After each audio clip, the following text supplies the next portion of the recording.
Hi TNPSC dreamers. நம்ம இப்போ last revision டைமுக்கு வந்துட்டோம். ஸோ நிறைய கொஷின்ஸை நம்ம ரிவைஸ் பண்ணி பார்க்கணும், ரீகால் பண்ணி பார்க்கணும். ஸோ அந்த வருஷத்தில் இன்றைக்கி ஒரு 10 கொஸ்டின் நம்ம ரீகால் பண்ணி பார்க்கலாம். இந்திய அரசியலமைப்பின் 42வது திருத்தச் சட்டம் எந்த இயர் எதுன்னு, இது வந்து சிறு அரசியலமைப்புன்னு கூட சொல்லுவாங்க. 1976. இந்திய அரசியலமைப்பின் நிதி ஆணையம்னாலே நம்மளுக்கு என்ன ஞாபகம் வந்துடணும்? 280 ஞாபகம் வந்துடணும். இதில் இன்னும் என்னென்ன ஆர்டிக்கல் இருக்குது? 268, 269, 270 அண்ட் 72. இது என்னன்னு சொல்லி தெரிஞ்சவங்க கமெண்ட் பாக்ஸில் கமெண்ட் பண்ணுங்கள். சங்க காலத்தில் பட்டினப்பாலை நூலை இயற்றியவர் பார்த்தீங்கன்னா உருத்திர கண்ணனார். யார்? உருத்திர கண்ணனார். வேலூர் கழகனாலே நம்மளுக்கு 1806 ஞாபகம் வந்துடும். இந்தியாவின் பசுமை புரட்சியின் தந்தை வந்து யார்? நம்மளுக்கு எம்எஸ் சுவாமிநாதன்.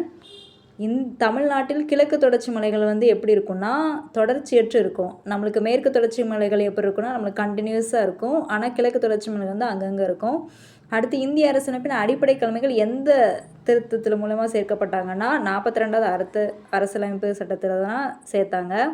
இந்தியாவின் மான்செஸ்டர் எதுன்னு பார்த்தீங்கன்னா அகமதாபாத். அதே இது தென்னிந்தியாவின் மான்செஸ்டர் கேட்டாங்கன்னா கோயம்புத்தூர்.